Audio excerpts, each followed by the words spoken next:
그리스도인들에게 이 명절이란 어떤 의미여야 할까를 생각해 봅니다. 단지 맛있는 음식을 먹고 오랫동안 못 봤던 가족들을 보는 것, 그것이 또한 기쁨이지만 우리 그리스도인들에게 이 명절은 하나님 앞에서 지나갔던 우리의 시간들을 돌아보고 삶을 재정비하는 시간이 되어야 할 것입니다.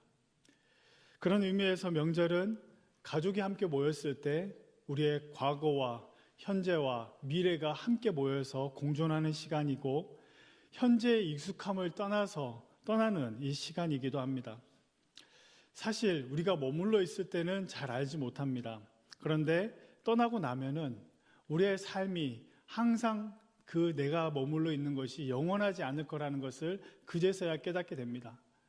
오늘 이 예배가 끝나고 또 아니면 얼마 뒤 이제 고향을 향해서 아니면 또 가족들이 오시는 분들도 계시고 하겠지만 이 명절을 통해서 떠남에 대해서 다시금 생각해 보고 또 이 떠남을 연습할 수 있는 우리 모두가 될 수 있기를 바랍니다.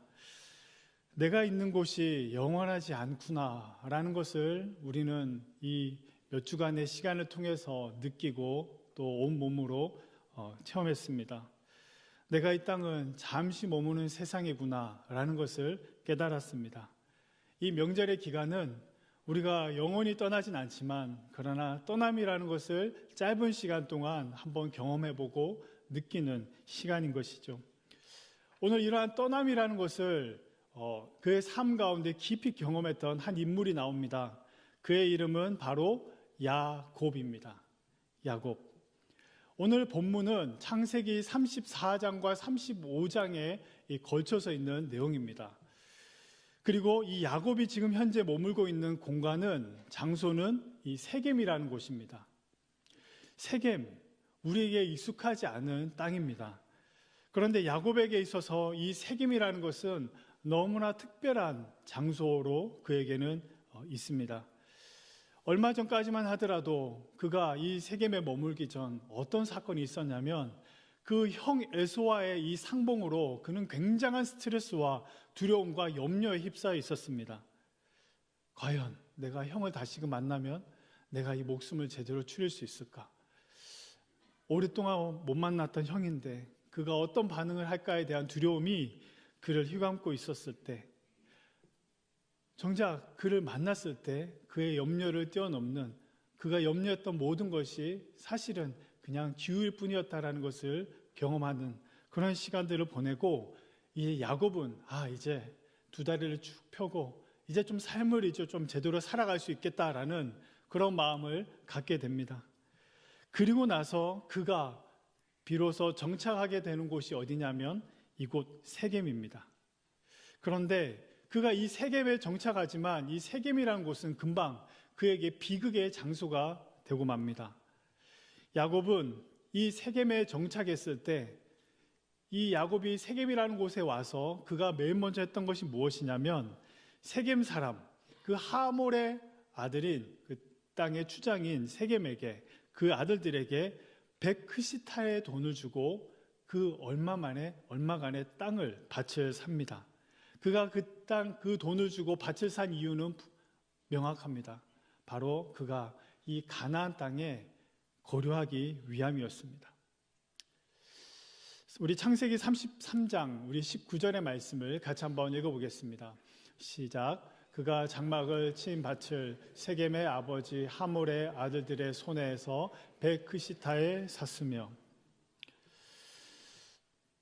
사실상 우리가 생각할 때 세겜에서 100크시타를 살 수 있지라고 생각하지만 그러나 야곱은 이렇게 해서는 안 되었습니다. 과거 그가 하나님과의 약속을 생각한다면 그는 세겜에 정착해서는 안 되었습니다. 20년 전 그가 황급히 형을 피해서 도망하고 하란을 향해서 나아갈 때 그가 머물렀던 이 베델이라는 곳에서 그는 하나님께 이와 같은 약속을 했습니다. 하나님, 저 지금 도망자 신세지만 나중에 하나님 안전하게 돌아오게 하시면 내가 하나님 앞에 이 은혜를 잊지 않겠습니다. 그리고 내 소유의 10분의 1을 하나님 앞에 올려드리겠습니다 라고 합니다. 그런데 이러한 창세기 28장 20절에서 22절에 이러한 하나님을 향한 약속이 분명히 있었는데 그가 어떻게 하냐면 형과의 그 갈등이 해소가 된 이에 그가 찾은 곳은 베델이어야 하는데 세겜으로 향했다라는 것입니다. 세겜에 그곳에 장막을 쳤다라는 것이죠. 밭을 샀다라는 것입니다. 이것은 그냥 단순한 의미가 아니라 이 가나안의 사람들과 함께 그곳에서 그냥 그 시민으로 살아가는 것을 의미합니다. 우리도 이 문제만 해결되면 하나님 제가 이렇게 섬기겠습니다. 하나님 저 이 문제만 진짜 해결해 주시면 저 이렇게 살아가겠습니다 라고 하나님 앞에 약속하는 우리가 있습니다. 그런데 그런 문제가 해결되고 나면 우리는 하나님과의 약속을 또다시 뒤로 물러버립니다. 야곱이 이러한 모습을 보여줍니다. 야곱이 이 선택이 당장에는 그에게 좋아 보이는 것처럼 보일지 모릅니다. 왜냐하면 이 세겜이라는 땅이 굉장히 특별한 땅이었기 때문입니다. 교통의 요지였습니다. 그리고 이 세겜을 땅에서 살아간다는 것은 굉장히 풍요롭고 행복한 삶, 그 미래를 꿈꿀 수 있는 곳이 바로 세겜이었기 때문입니다. 그런데 그가 이 땅에서 정착하는 그 선택을 한 뒤에 그의 영적으로 그의 삶은 점점점 어려움을 겪게 됩니다. 이 가나안 땅에 가나안 백성이 아닌 하나님의 백성인데 그 땅의 백성인 것처럼 살아갈 때 그의 삶에 생기는 문제들은 우리가 예측하기로는 이런 것이겠죠. 하나님의 선택받은 백성이라는 정체성이 자꾸만 흐려져 가는 것입니다. 그리고 가나안 땅 이방인의 이 문화의 영향력으로 우리 자신뿐만 아니라 우리의 자녀들도 그 신앙을 온전히 지켜낼 수 없는 어려움을 겪게 되는데 이러한 우리의 염려와 우리의 생각은 정확히 맞습니다. 대표적으로 그의 삶에 있었던 중요한 그 가족에 있었던 중요한 사건이 창세기 34장 1절에 있습니다. 창세기 34장 1절에 이런 말씀이 있습니다. 야곱의 딸 디나가 세겜 땅의 딸들을 보러 나갔더니 라고 합니다. 야곱이 사랑하는 디나가 그 땅에서 누구를 보러 가냐면 세겜 땅에 있는 딸들을 구경하러 보러 갔다고 합니다. 그런데 그날 끔찍한 날이 되고 말입니다.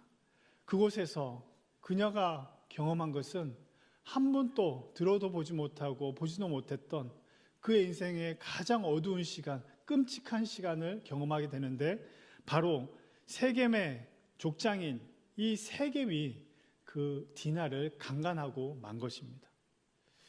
야곱과 그의 가족에게는 한번 잘 살아보기 위해서 세겜에 정착했는데 내 사랑하는 딸 디나가 어떻게 되냐면 그 땅의 그 추장으로 인해서 어떻게 되냐면 바로 강간을 당하고 만 것입니다. 여러분, 가족에게 이러한 일을 겪는다는 것은 너무나 충격적인 일이 아닐 수 없습니다. 그런데 이러한 충격적인 그 가족 안에 이 아픔이 지나가기도 전에 어떤 일이 생기냐면 그 세겜의 아버지인 하몰이 찾아옵니다. 그리고 나서 하는 말이 뭐냐면 더 충격적인데 이왕 이렇게 된 거 당신의 딸과 내 아들이 결혼하게 합시다 라고 하는 것입니다. 여러분, 이것은 정상적인 반응이 아닙니다. 부모로서 잘못에 대해서 먼저 사과하는 것이 맞는데 이 하몰의 반응은 어떻게 하냐면 전혀 사과의 모습이 없이 그가 어떻게 말하냐면 당신의 딸을 내게 주시오라고 말합니다. 그리고 당신이 필요한 이 예물과 혼수 모든 것을 우리가 다 제공해 주겠다고 말합니다. 여러분, 이러한 만약에 일을 우리가 겪는다면 어떤 마음일까요? 이러한 파격적인 제안이라고 사람들은 생각할지 모르지만 야곱에 있어서는 너무나 사랑하는 딸 디나를 너무나 충격적인 아픔 가운데 지금 또 있는 이 디나를 바라보는데 그 하몰이라는 작자가 와서 이러한 제안을 했었을 때 야곱은 어떠한 마음이었을까요? 정상적인 사고가 아니었던 것입니다. 최소한의 양심의 가책이 있다면 사과하고 해야 되는데 하몰은 오히려 야곱에게 거래를 제안한 것입니다. 여기에서 우리가 볼 수 있는 것은 이 가나안 땅에 살아가고 있는 이 땅의 사람들, 그 대표자였던 이 하몰과 세겜, 그들이 바로 얼마나 탐욕적인 사람들이었는지를 우리는 보게 됩니다. 야곱에게 그들이 와서 이러한 통혼을 제안했던 이유는 분명합니다. 바로 야곱의 이 족속들을 흡수해서 그들의 세력과 그들의 부를 넓혀가기 위함이었습니다. 그런데 오늘 야곱의 반응이 굉장히 이상합니다. 별다른 대꾸도 없고 침묵합니다. 우리는 이러한 모습에서 이러한 야곱의 마음을 한번 읽어볼 수 있습니다. 아, 야곱, 그는 지금 계산을 하고 있구나. 물론 그 안에 슬픔이 있지만 그에 앞서서 무엇이 득이 되고 무엇이 그의 가족의 실이 되는지를 그는 또 계산하고 있구나. 이 모습이 탐탁지 않았던 디나의 두 오빠가 들고 일어납니다. 바로 시몬과 레위가 가만히 있지 않고 세겜 사람들에게 가서 무엇을 하냐면 복수를 합니다. 우리 창세기 34장 24절에서 25절을 우리 같이 한번 읽어보겠습니다. 시작. 성문에서 출입하는 모든 자가 하몰과 그의 아들 세겜의 말을 듣고 성문으로 출입하는 그 모든 남자가 할례를 받으니라. 제3일에 아직 그들이 두 아들 디나의 오라버니 시몬과 레위가 각기 칼을 가지고 가서 몰래 그 성읍을 기습하여 모든 남자를 죽이고.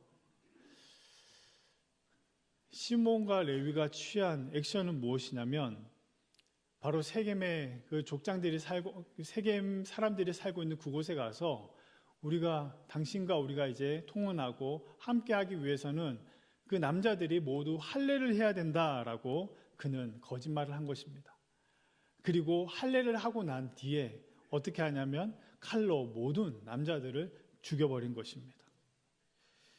그런데 이 사건 이후에 다윗의 반응이 야곱의 반응이 어떠한지 우리 34장 30절을 같이 한번 읽어보도록 하겠습니다. 야곱이 시몬과 레위에게 이르되 너희가 내게 화를 끼쳐 나로 하여금 이 땅의 주민 곧 가나안 족속과 브리스 족속에게 악취를 내게 하였도다. 나는 수가 적은즉 그들이 모여 나를 치고 나를 죽이리니 그러면 나와 내 집이 멸망하리라. 아멘. 야곱이 너무나 속상해서 그의 사랑하는 그의 여동생의 죽음 앞에서 시몬과 레위가 칼을 들고 이와 같은 사실은 너무나 끔찍한 이 복수를 하고 난 뒤에 야곱은 이러한 말을 합니다. 너희가 내게 화를 끼쳤다. 내가 내게 화를 끼쳤다라고 하는 이 말의 의미는 문제를 일으키다, 불안하게 만들었다라는 것입니다. 너희가 가만히 있었으면 됐는데 괜한 문제를 만들었다라고 하는 것입니다.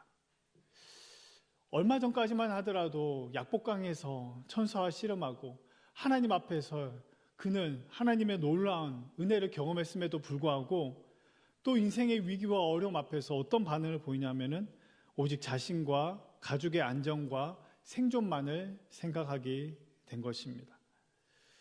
그가 그토록 불안해하고 두려워했던 이유가 무엇이었을까? 그것은 그가 이 세겜 땅에 온 목적과 그의 삶의 방향성을 통해서 우리는 보게 됩니다.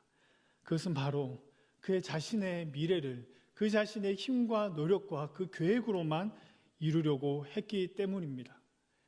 그는 베델로 올라갔어야 됐는데 그는 이 세겜 땅에 정착하는 가운데 그는 하나님 앞에서의 그가 약속했던 것을 다 잃어버린 채 그 모든 것을 망각한 채 마치 이 땅의 삶이 전부인 것처럼 이 현실에 쌓여서 그는 하지 말아야 될 생각과 판단 그 모든 것들을 하고 만 것입니다. 우리가 보는 이 세겜이라는 곳이 어딜까요? 우리가 지도에서 잠깐 한번 보시면 우리가 사진으로 한번 잠깐 보시면요. 네. 우리 저기 요단강으로 해서 중심으로 저 세겜에서 왼쪽으로 밑으로 오면 이 바로 베델 땅입니다. 그 위에 사진에서 보면 옛날의 모습은 아니지만 세겜 땅의 모습 그리고 그리심산과 에발산 사이에 있는 그곳이 바로 이 세겜입니다. 교통의 요충지. 길을 가다 보면은 세겜과 베델을 지날 수밖에 없는 너무나 중요한 이 지리적인 특성을 가지고 있는 땅입니다. 그런데 베델, 하나님 앞에서 약속했던 베델로 올라갔어야 됐는데 그는 어디로 가게 되냐면 바로 이 세겜 땅에 머무르게 된 것입니다.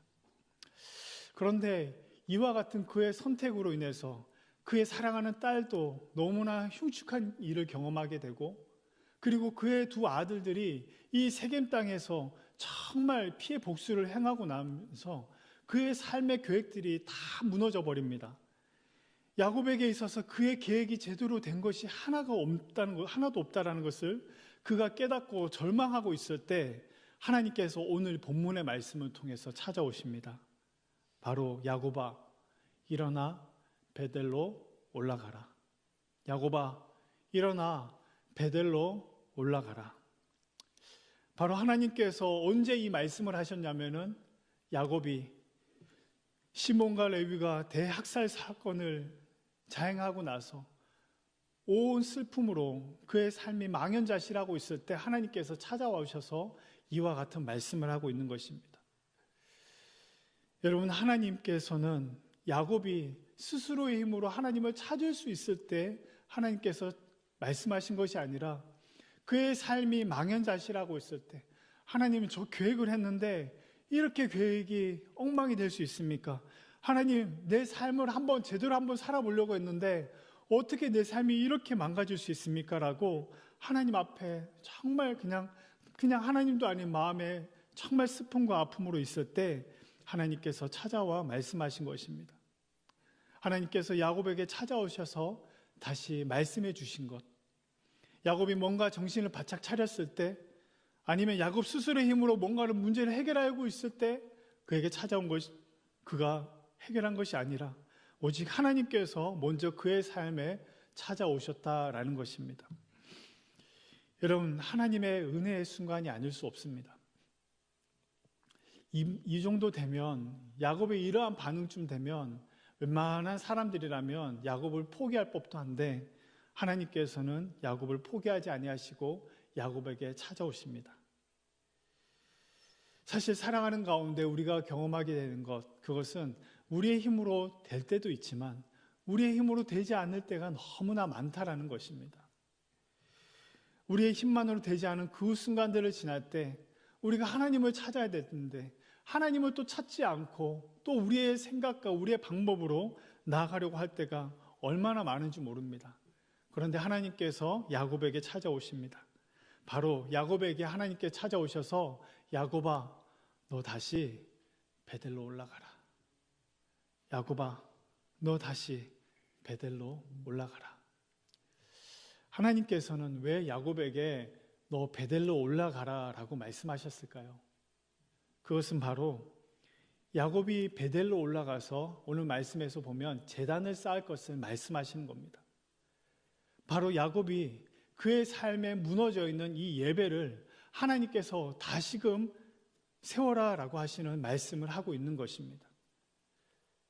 도망자 신세가 되어 생의 막다른 골목에 이르렀을 때 그가 절망 가운데 만나주신 하나님, 환난 가운데 만나주신 그 하나님을 다시금 기억하고 그 하나님 앞에 다시금 나와라고 하나님께서 말씀하고 계시는 것입니다. 그런데 중요한 사실이 무엇이냐면 야곱이 세겜에 이르렀을 때 그가 제단을 쌓지 않았느냐라는 것입니다. 아닙니다. 그는 세겜에 이르렀을 때도 제단을 쌓습니다. 창세기 33장 20절의 말씀을 같이 한번 읽어보겠습니다. 거기에 제단을 쌓고 그 이름을 엘엘로헤이 이스라엘이라 불렀더라. 여기에서 거기라고 하는 것은 세겜을 말합니다. 그는 하나님 앞에 늘 예배하고자 했던 것입니다. 그러나 이 세겜에서도 그가 했던 것은 제단을 쌓았던 것입니다. 그런데 하나님께서는 이 세겜에서의 제단이 아닌 베델로 올라가서 너 다시금 제단을 쌓아라 라고 말씀하시는 것입니다. 이 세겜의 제단은 야곱의 바램, 야곱의 인생의 프로젝트, 마치 인생에 그가 꿈꾸고 바라고 생각하는 그 모든 염원이 축적된 제단이었을 것입니다. 그러나 우리는 얼마든지 우리가 이것을 통해서 볼 수 있는 것은 내가 하나님 앞에 예배한다고 하지만, 우리 하나님 앞에서 제단을 수축한다고 말하지만, 얼마든지 하나님 없이도 자기의 힘을 의지하여 우리가 하나님 앞에 예배한다고 말할 수 있다라는 것입니다. 이것을 우리는 경계해야 합니다. 하나님 앞에 예배한다고 말하지만 그 예배의 제단, 하나님 앞에 쌓는 그 제단이 인간의 욕망과 내가 생각하는 계획을 이루기 위한 수단이 될 때가 너무나 많을 수 있다는 것을 하나님은 우리에게 말씀을 통해서 알려주시는 것입니다. 말로는 하나님을 이야기하지만 사실상 어찌 보면 야곱 안에 내재되어 있던 것은 그의 힘과 계획을 통해 인생에 이루고자 했던 그의 제단이었을 수 있다는 것입니다. 이처럼 하나님께서는 그의 삶에 다시금 개입하셔서 야곱아, 이곳이 아닌 베델로 올라가서 너의 제단을, 다시금 무너진 예배를 세워라 라고 하나님 말씀하신 것입니다. 우리는 우리의 인간적인 생각과 우리의 계획을 통해서 우리의 삶의 제단을 쌓고자 할 때 우리가 맞이하게 되는 그 현상이 있습니다. 그것은 바로 하나님을 말하지만 하나님을 향해서 우리의 삶에 조금의 여지와 조금의 여백도 하나님 앞에 내어드리지 못한다라는 것입니다. 오히려 우리 안에 내재되어 있는 이 불안이 더욱더 증폭이 되어서 이 모든 불안과 염려 속에서 하나님을 바라보지 못하는 모습이 우리의 삶에 나타난다라는 것입니다. 야곱이 그것을 바로 보여주고 있는 것이죠. 그러나 하나님께서 말씀하십니다. 하나님께서 야곱에게 찾아오셔서 야곱아, 일어나 너 베델로 올라가라. 너가 너의 힘과 계획으로 쌓는 그 인생의 제단이 아닌 내가 너를 만나줬던 그때를 기억하며 다시금 제단을 쌓으라고 말씀하십니다. 하나님만이 너와 너의 가정의 주인이라는 것을 너가 잊지 말아야 한다. 하나님만이 내 인생의 주인이시며 주관자이십니다. 하나님만이 내가 가야 할 길을 아시는 유일한 분이십니다. 하나님만이 진정으로 내가 머물 수 있는 집이 되십니다. 하나님만이 합당한 영광과 찬양을 받을 수 있는 유일한 분이라는 것을 하나님께서는 찾아오셔서 야곱에게 말씀하신 것이죠. 바로 이 베델, 그곳은 그의 인생에 다시금 하나님께서 주시는 회복의 장소요, 회복의 기회였던 것입니다. 우리는 자꾸만 우리의 계획과 우리의 생각을 따라 머물고 싶고 여기가 좋사오니 하나님 없이도 얼마든지 잘 될 수 있는 우리의 삶의 계획을 따라 살아가고자 할 때가 너무나 많습니다. 그런데 하나님께서는 우리로 하여금 이 자리를 들고 일어나 베델로 올라가라 라고 말씀하십니다. 우리가 가난하고 어려웠을 때, 우리가 힘들었을 때, 우리가 지금의 삶을 주님을 만나기 이전 그때를 돌아보아야 합니다. 이 명절의 시간은 우리의 지난날의 과거와 다시금 조우하는 시간입니다. 내가 하나님을 만나기 전에 나의 모습이 어떠했는지, 하나님 앞에 정말 너무나 힘든 시간들을 지나면서 하나님 앞에 부르짖었던 나의 지난 과거의 시간들을 우리는 고향을 통해서 그 시간들을 다시금 만나게 됩니다. 과거에 우리의 삶에 함께 해주셨던 하나님, 그리고 지금 내 삶을 붙잡으시고 여기까지 인도해 오신 하나님의 도우신 손길을 우리는 고향을 방문하고 지나간 시간들을 돌아보는 가운데 우리는 맞이하게 됩니다. 야곱은 지난 세월의 그 시간으로 돌아가야 했습니다. 앞으로 그의 미래를 향해서, 그가 꿈꾸고 있는 새로운 미래를 향해서, 세겜이라는 곳을 향해서 나아가는 것으로 충분하지 않았습니다. 하나님은 그가 지난까지 살아왔던 지난 세월의 그 족적을 하나님께서 어떻게 인도해 오셨는지 베델 땅을 밟는 가운데, 그 땅 가운데 다시금 하나님은 만나주시기를 원하셨던 것입니다. 우리의 삶도 동일합니다. 자꾸만 우리는 하나님이 없는 우리의 삶의 미래를 꿈꿉니다. 그러나 하나님께서는 우리에게 다시금 베델로 올라가라 라고 말씀하십니다. 내가 너를 만나줬을 때, 내가 너를 만났기 때문에, 내가 너와 함께 했기 때문에 너가 지금 있을 수 있다라는 것을 너 다시금 기억하고 잊지 말라라고 하십니다. 이 명절의 시간을 보내는 가운데 우리의 지금까지 인도해 오셨던 하나님을 만나는 우리 모두가 되기를 소망합니다. 우리의 삶을 다시금 재정비하고 하나님, 내가 지금까지 올 수 있었던 것은 하나님의 은혜와 도움이었습니다. 내가 하나님 없이 다시금 하나님 없는 미래를 꿈꾸지 않고 하나님 없는 성공을 바라지 않고 하나님께서 내 삶의 주인이신 것을 다시금 고백하는 베델로 올라가겠습니다. 이러한 모습이 오늘 이 자리에 함께하는 우리 모두에게 있기를 간절히 소망합니다. 특별히 이 명절 우리의 고향으로 가실 때 그곳에서도 믿음으로 제단을 쌓는 모든 성도님들 되시기를 바랍니다. 믿지 않는 가족들 가운데서 이 믿음의 제단을 하나님께서 우리 가운데 함께 하셨습니다는 이 믿음의 제단을 담대하게 쌓으시는 우리 모든 성도님들, 우리 모두가 될 수 있기를 간절히 소망합니다.